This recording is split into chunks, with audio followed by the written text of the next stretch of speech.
If you feel stuck with your camera and you feel like you are not growing, because I know you are busy and working probably at a full-time job and you don't have time to grab your camera, I know it's very hard to grow and improve your skills. But I promise you, if you do at least one of these 5 habits I'm going to be talking about today, every single day or even not every day, you are going to notice the difference. What happens when you're a beginner is that you don't know where to start from. You don't know how to improve. You don't know if you have to work in your portfolio, in your website, in collaborations, in technique. You are watching tutorials and you are so freaking overwhelmed and you get paralyzed.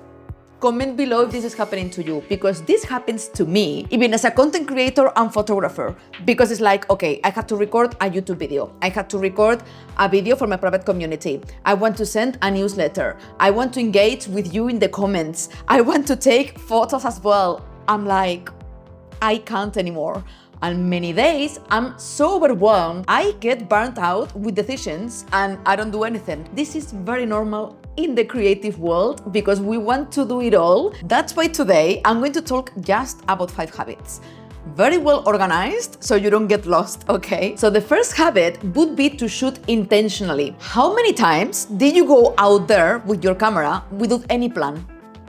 And you should do that as well, of course, to train your eye and train your vision, to be able to shoot and start to see things through your lens.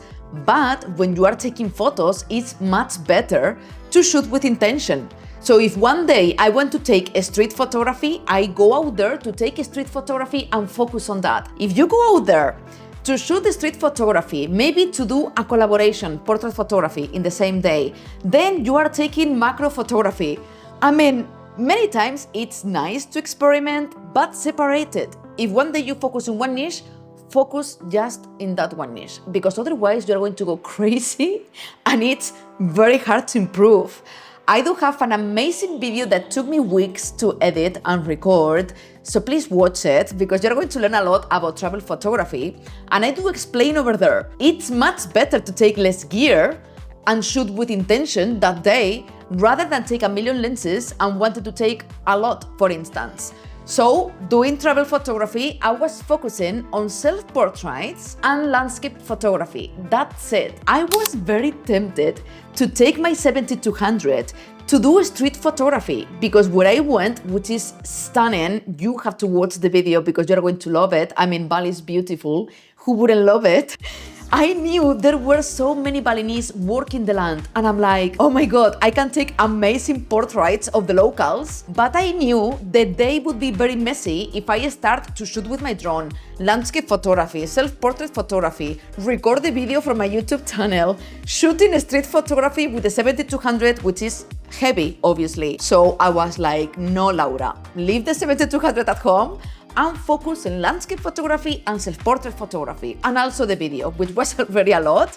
So that way you're going to organize your shootings and improve that specific niche. And the second habit, it's very dangerous, so please hear me out because I'm going to explain it quite well. Analyze other photographers' photos. Don't compare yourself to others to feel depressed and discouraged because others are very good. Yes, they are good now, but they weren't at the beginning. They were in the same situation as you. But I want you to compare yourself to big photographers. I mean, not yourself, your work, that's very different. So you can analyze what can you improve. So for example, if you see an Instagram feed that looks incredible, analyze why. Rather than saying, oh, I'm crap, I'm not like him or like her. Analyze why. So for example, there are so many photographers I love and I admire. They shoot at a very shallow depth of field and they focus in just one subject or two max. So then the feed is very cohesive and there is a beautiful bokeh in the background in all the photos. So the feed looks very clean. And maybe you are shooting at f11 with everything sharp in the image and you are focusing attention in 5 different subjects in the photo. So of course that photo is going to look messy and your feed is going to look messy and it's not going to look like that photographer's feed. Analyze this, and if you want to not copy, obviously, but if you want to improve your photography, if you see that one feed is very organized and beautiful because they are shooting at a very shallow depth of field and focusing the attention in one subject, try to do the same. to achieve the same feeling in your feed. I'm talking about Instagram, but obviously I'm talking even more about your portfolio. Instagram is not your portfolio. I say it a million times. It's very important to get clients, I know, but it's not your portfolio. You cannot even have branding there. So you must have Instagram because it's very beneficial, but also a professional website. I'm going to put below a free trial for the website platform I use. So you can start playing around and see if you like it, but you're going to be able to see how amazing your photography work looks when you do your own website, like you want it, with the branding you want and the logo you want, okay? But analyzing other photographers' photos is where the real growth begins, because you're going to be able to look at those photos as a photographer, not just to judge yourself how bad you are right now because you are a beginner. Understand why their photos look better so then you can improve your own work. And the next habit, I always talk about this, and I think if you follow my channel, I say this a million times because I'm a content creator, I'm a photographer, I'm learning filmmaking, trying to improve my videos week by week. So I'm a geek in terms of learning, okay? I go to many workshops here in Bali about everything to be up to date in the creative industry because it's insane how much everything is changing. So I love learning. And thanks to that, I became remote with my camera. I made it as a freelance photographer because I learned everything by myself. I'm a graphic designer. That's what I studied. And I'm a self-made photographer. And what I do for a living, it's photography. And I've learned everything on my own. So the next habit is to learn something new every single day. I'm not telling you about being 5 hours learning. It can be 1 tutorial per day, 10 minutes. That's it. In 10 minutes, you are going to learn something new. It can be an editing tutorial from my channel, for instance. Subscribe because I share weekly videos to help you out with your camera.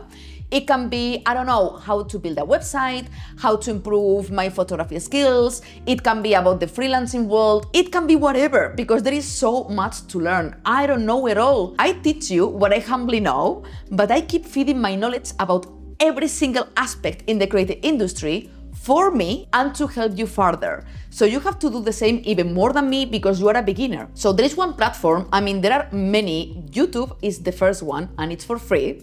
And there is another platform I always recommend on my channel, which is Skillshare. And Skillshare is the largest learning community for creatives where you can learn everything about photography, filmmaking, freelancing, productivity. I'm a geek about productivity because with so many things going on, I did have to learn to organize myself. And you have thousands of classes to choose from other amazing creatives to help you with your photography business, because it's not just photography what you have to learn. Right now, I'm doing a course about color grading. You guys love the color grading of my videos lately. In my travel blog I shared the other day, the one I was talking about before, you guys told me about my color grading skills and I'm very proud of it. So this is something I'm learning in Skillshare. And today, Skillshare improved their offer and they are going to give a 20% discount during the first year to the first 500 people that click the link below. And on top of that, they are going to give you a 1-week free trial, which means that you can take all the courses you want during that week, and a money-back guarantee. So there is nothing to lose, and I think you're going to love it because it's like a rabbit hole of creative courses. So I'm going to put the link below, and thank you so much, Skillshare, for sponsoring today's video. And the next habit I'm going to be talking right now is about creating your own work. You have to be very honest with yourself. Check your photos how they used to be and how you can improve them. No other photographers. I want you to take other photographers' work, as I told you before, to analyze it and get better. But when you get into this mentality of comparing yourself to others in a toxic way, that doesn't work. I want you to create your photos. So when you are shooting, maybe after a month or two, come back to your old photos and see how much you improved. Or maybe you didn't improve anything and it's time for you to improve. So you have to be very honest with your quality. It's very easy to shoot a lot and put out there all the photos. I've been guilty. Why? Because I was a beginner once and I didn't have photos enough. So I was sharing on Instagram every single photo was taken and in my portfolio, in my website. This is going to damage you. People are not going to engage with you because you have so many photos. They're going to engage with you because maybe you have only 5, but those 5 photos are breathtaking. I have so many face-to-face mentorships, and this is the main mistake I see you all doing, which is having a beautiful website or Instagram account, and I can see in a sea of photos that you have the quality. But it's so spread that for me, I have to look for the good photos. You don't want your audience or potential clients to have that feeling. So I always tell you, remove those ugly or average photos, keep improving yourself, and keep creating your own portfolio. What I do on Instagram when I don't like some photos because I'm improving my quality, for instance, I archive. You don't need to delete the photos. It's actually good to have them there so you can come back to them. Archive the photos. Keep curating your portfolio again and again and again so you can show always your best work. And this has to be my favorite habit of them all. I mean, there are many more, but I'm not leaving YouTube, so I'm gonna keep sharing more videos like this. Subscribe to my channel, because otherwise I'm gonna tell you 20 habits and you're gonna go crazy. I don't want to overload you, because the whole point of this channel is helping you out in the process without feeling like crazy, because that's gonna paralyze you.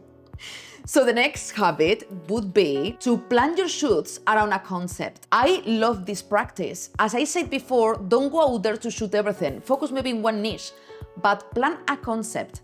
Maybe go around with your camera and say to yourself, okay, today I'm going to focus on reflections. Or maybe another day, focus just in black and white. It can be as well in terms of color palette. Today, I'm going to shoot moody photography. Maybe it's raining in your city and you can take your camera and shoot moody photography. Or maybe another day, it's very sunny and you are going to train with your camera to shoot with shadows and harsh light. And you can create a series. This is so good for your creativity, and you're going to be able to practice a lot. And then maybe if you have very good photos after, you can create series and projects to put in your portfolio. So this is very beneficial, and you're going to train your eye a lot. You are an artist, okay? You are a freaking artist. You're not going to shoot whatever crosses your path. Think like an artist. Today, black and white. Today, I want moody colors. Today, I want moody greens, like my Lightroom preset. So when I want to use my Lightroom preset, my travel photography, it's all edited with my Bali film preset and my moody greens preset, because I love moody greens. I live in Bali, so it makes a lot of sense for me to have these two presets to edit all my landscapes and self-portrait photography work with moody greens. And I have my own color palette in my travel Instagram account.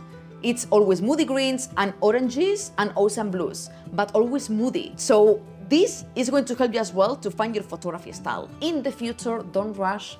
I know this is a pain in the ass for many of you. It took me many years to find my editing style.